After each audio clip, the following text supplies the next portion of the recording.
Good morning. Welcome to the 9:30 call on this Monday, July 28th. Big weekend for the Red Sox. 2 out of 3 are the reigning World Series champions, the Los Angeles Dodgers. Um, so we are so excited this morning to have Paula and Kristin with us from the city of Boston. So I will turn things right over to you. I'm also going to add in chat. On Tuesday, August 11th, we are holding our reception for reflection virtually for our fourth cohort of our Advocacy Network for Early Childhood participants. So we'd love to see you there to hear more about all that the advocates have done over the year. And it's a Zoom registration, so I'll add that to chat. But Paula and Kristen, I'll turn things over to you. Perfect. Thank you. So as I recall, I'm supposed to tell you how I got where I Yes, am. Kristen. The Is that first right? question is for each of you First to tell question. us how you got to be in your current role. Thank you. Sure. So I'm Kristin McSwain, and I serve as a senior advisor to Mayor Wu for early childhood, and run the Office of Early Childhood. And I started my career as a teacher. I taught fifth grade, I taught ninth and 10th grade. And then I became a grant maker. And I ran our Office for National Community Service in Massachusetts for a number of years. And then I was the director of AmeriCorps for a number of years, and ran the Corporation for National Community Services programs. And then I joined the Boston Opportunity Agenda, which is where I think I know a lot of folks from this call, and did that for about 10 years before joining the mayor's office. And I think really that invitation came out of the advocacy work that we did as part of the campaign as a community to have an Office of Early Childhood, as well as to focus on issues and needs for early childhood. So that's sort of how I got where I am. Paula, do you want to talk about how you got here before we Of start? course. Hi, everyone. I'm Paula Gaviria. I am originally from Mexico, where I got my undergraduate degree in psychology. And I worked in my private practice with young children, and then started working in prison with women who have their children, young children living with them. And that changed my focus completely. So I decided to pivot into public policy, got my master's degree in public policy in the University of Chicago. And then I started looking for a job, found the mayor's office in Boston, early childhood, which is my passion. Now I'm with Kristin for what is 3 years now, almost since the office was created. Thanks so much. See, we learned so much with that question. Thanks so much. Okay, so tell us about the Boston Children's Council. Sure. So Paula has a set of just really short slides. I think one of the things to note about our Children's Council is that it was one of the mayor's campaign promises that she would start, what most cities call a children's cabinet. And the purpose is really to bring together all of the departments of the city, to think about the kid care and success of Boston's young people. And our council is from birth to 22. So it's not limited by the age range of our office, even though this council sits with us. And it's comprised of representatives from all city departments, who touch families and young children. So it's everything from the environmental cabinet to the health and human services cabinet, our police commissioner, the public schools. And what we come together to do is really think about how we're working together on behalf of the almost 200,000 young people who live in the city of Boston and make this their home. Paula, if you want to go to the next slide. We have three primary purposes. The first is to really think about and create systems for our internal collaboration and information sharing, related to children and young people. So it's a space where different cabinets will present their new initiatives, where we think about our collective accountability and our goals. One of the things that I think is unique to us, although other cities are beginning to create their children's cabinet this way as well, is that we are only city departments. We partner in all of the work with people outside of the city, but one of the things that we know is navigating the city is really hard to do. And so we're trying to get ourselves together so that when you come and work with us, it's easier to maneuver through our silos. The second thing that we're really looking to do is to build the infrastructure that we use to connect with our residents. We're really good at creating initiatives and providing interpretation and translating those initiatives, but sometimes actually reaching the end user, we don't do that in a holistic way. We probably have really good touch points in a couple of places, but nothing that is comprehensive. And then the last thing, because it's a mayoral initiative, is that we're spearheading priority initiatives for the city. And so a couple of them that we are focused on right now, one is Connect, Learn, Explore. So the mayor's commitment that every child will learn how to swim, ride a bike, garden, participate in the arts, and participate in sports. Paula is going to talk about some work that we're doing at the intersection of climate change and young children. And then the last one that we've been focused on is really thinking about neighborhoods as a unit of change. So think about all the work you've probably heard about in East Boston for Every Child Shines. We're trying to think about how you create that in multiple neighborhoods, and we're starting with Mattapan. So I'm going to pause there for a moment and hand it over to Paula.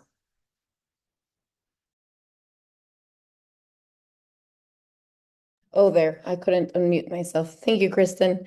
As Kristin mentioned, part of the council's work is these three priorities that we have, and they are all cross-departmental work.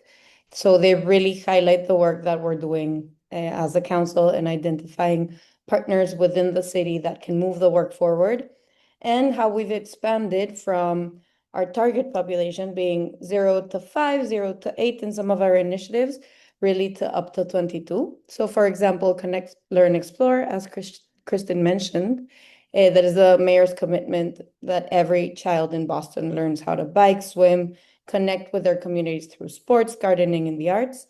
It started as a program that was available for children ages 3 to 8, and now we've expanded up to 19.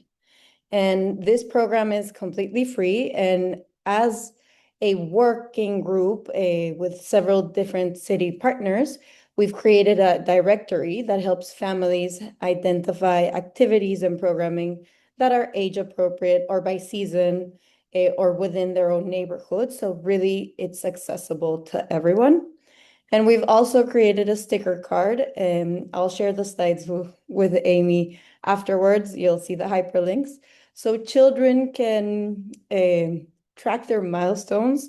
The sticker card is beautiful. We've given it out to Boston Public Schools, but also to other community organizations, so they can help parents and children track once the child learns how to bike, swim, or do any other activities. Another one of our priorities is climate change in children. And really, this work started with the work we did with the Harvard Center on the Developing Child around extreme heat. It was a roundtable that already involved different city departments and city members, where we identified the spaces where children spend most of the time to focus on projects and policy that keeps children cool during these warmer months, days like today, tomorrow.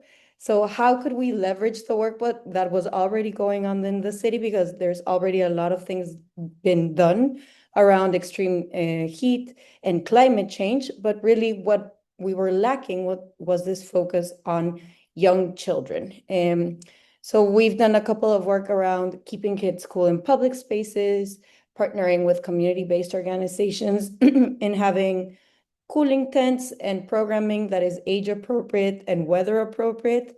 Then we have the Keeping Kids Cool in childcare facilities, where we work with 26 family childcare providers, giving them heat sensors, but also an action plan to all the family childcare providers to know how to prepare before warm days, during warm days, and keep themselves and the children that they work with and care for safe.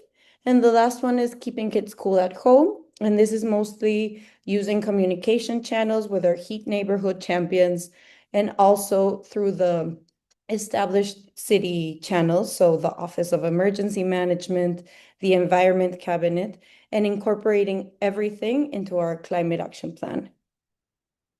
And finally, we have the work that we're doing as neighborhoods as a unit of change. This work is starting with Mattapan as our first neighborhood, and we've partnered with the Boston Opportunity Agenda and Health Resources in Action. And Mattapan is our pilot place-based initiative, and we're working closely with civic and community leaders, holding community meetings monthly, some of them in person. Now we've changed to virtual, moved around some hours so people can attend depending on their capacity and their needs. And the idea is that we establish a blueprint that can be replicated across Boston.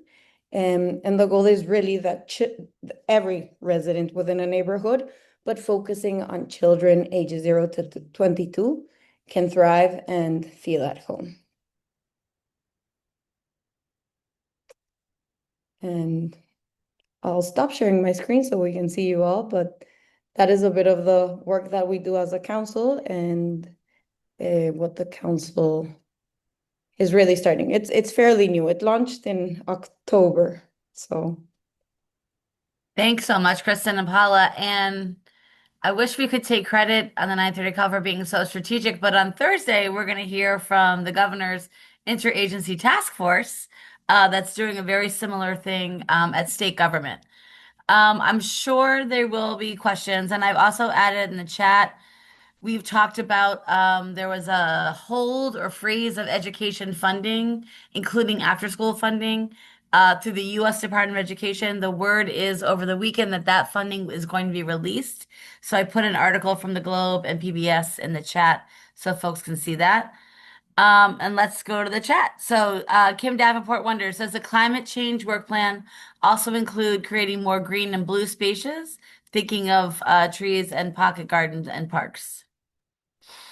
So, and I think that relates to Emily's question about climate change. So, one of the things is that the two main initiatives, priorities of the mayor are making sure that our city is climate resistant and green and growing, so family friendly. A lot of that, the work that we are doing in that space, is focused on the infrastructure. So we have an entire environmental cabinet that is doing decarbonization of all of our schools, is doing decarbonization of our public housing, has instituted green policies for new buildings. We do have a tree and forest plan. It's all of these very sort of big policy, like structural things. And our work in heat is actually designed to do two things. One is to take those really high level policy, sometimes difficult to understand systemic things that we're doing, and to create change that people who are living in Boston every day can see and understand, and that feels more immediate than the long term, we're not going to use fossil fuels in our building supplies for 30 years. So that's one goal. And then the other goal is really to continue to raise awareness about why those things are important.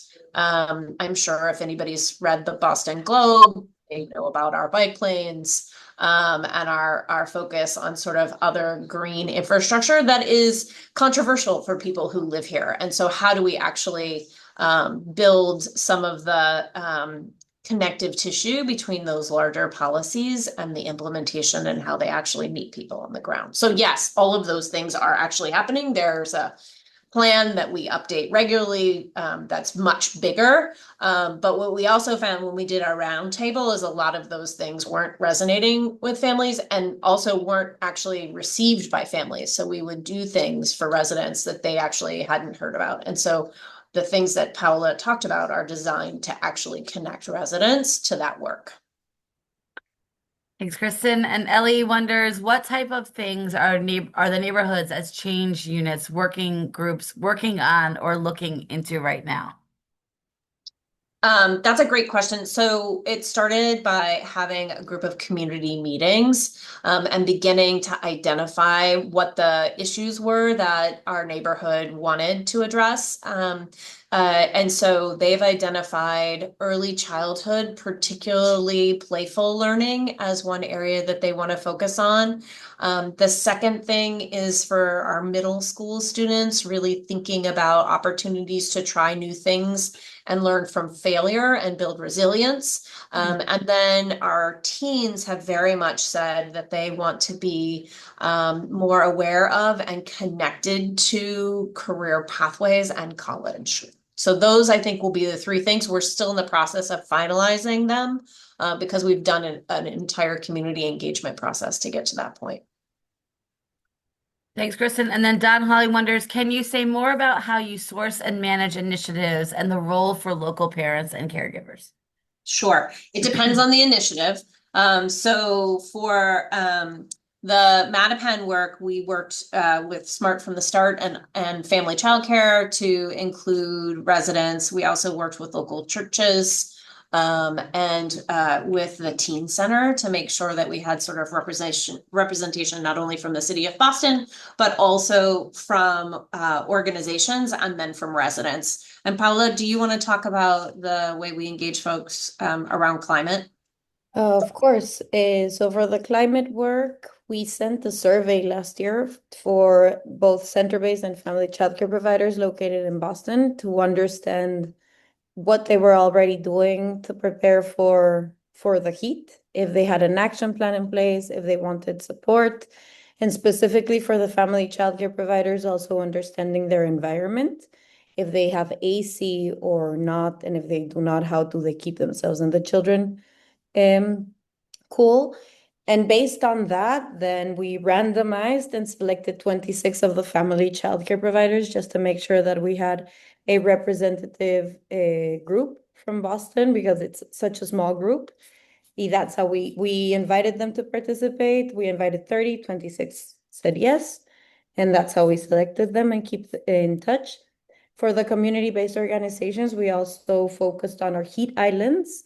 So East Boston, Charlestown, the downtown area, South Boston, and reached out to community-based organizations that are already doing a lot of work with families and children, not only young children, but children within the Children's Council age range, and invited them to participate.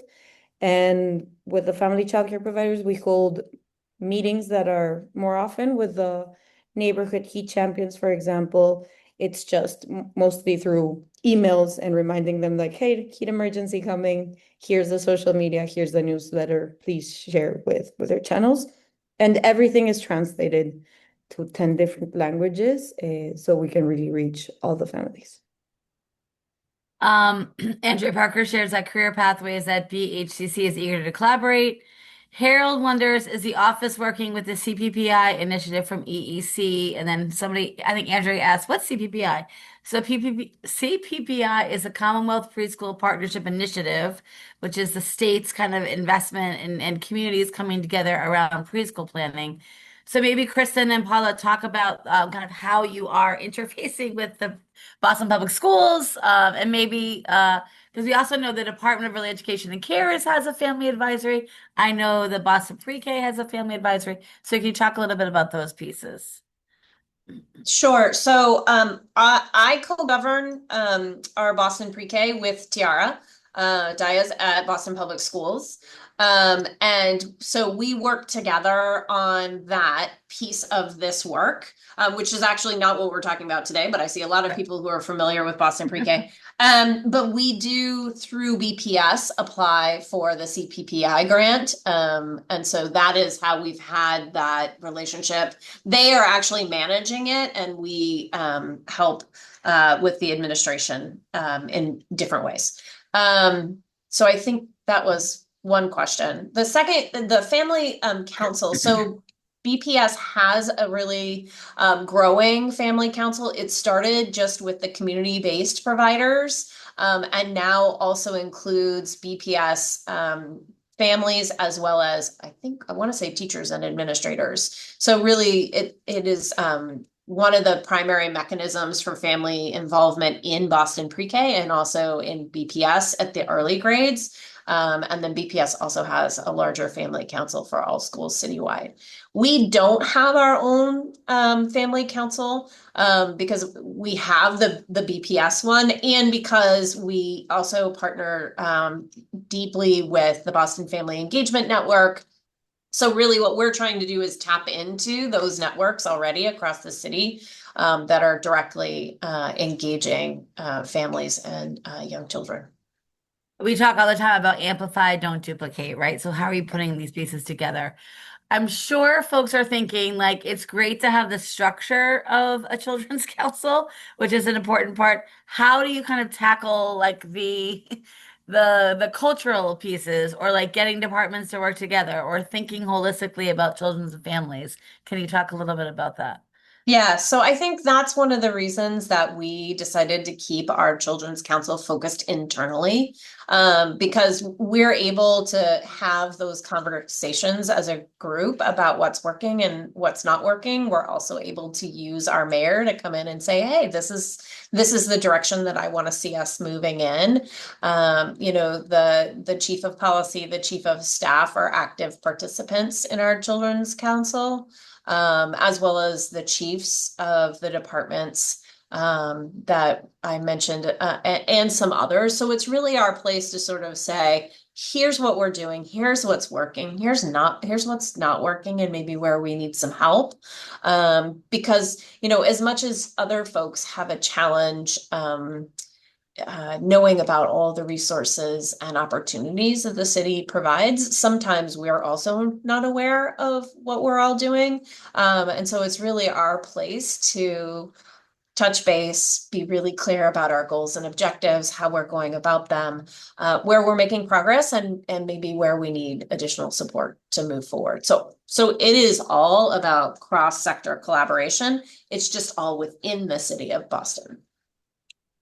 Kelly Pellegrini says, what great initiatives. How can we help?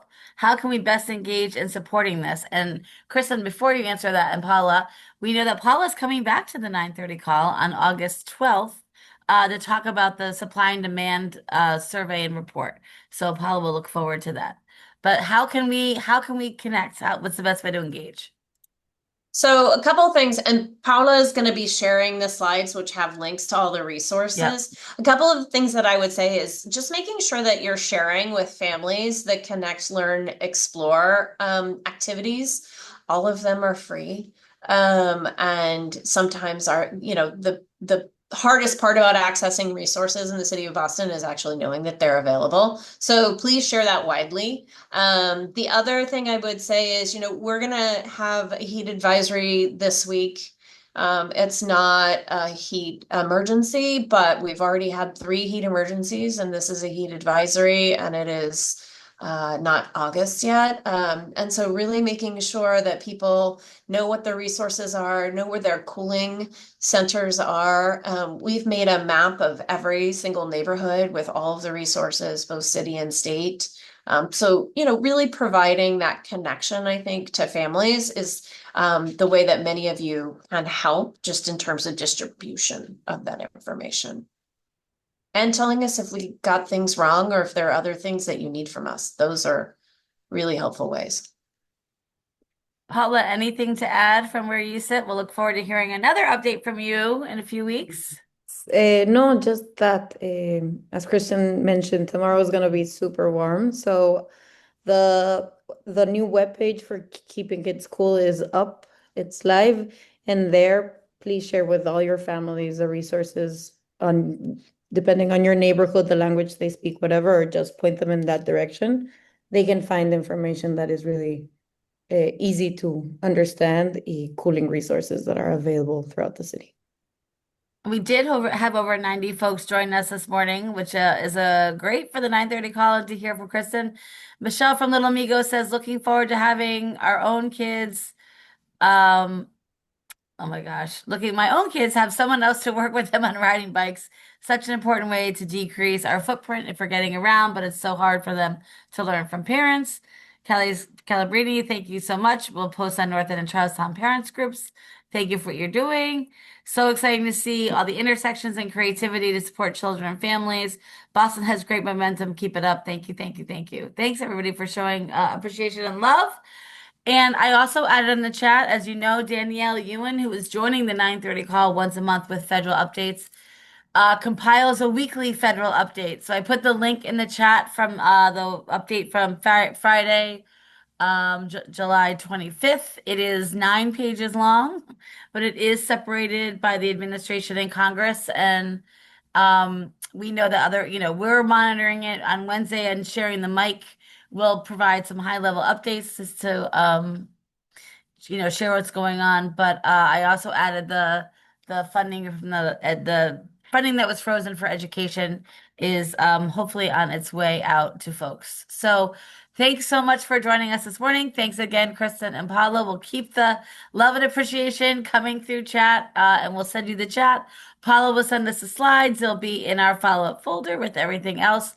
And then you can see this week on the call tomorrow, we are going to hear from Massachusetts AAYC. Wednesday, we'll have Sharing the Mic. And as I said, Thursday, we'll hear from the Interagency Early Education and Care Task Force at the state level. All right. Have a good day, and we'll see you tomorrow. Thanks.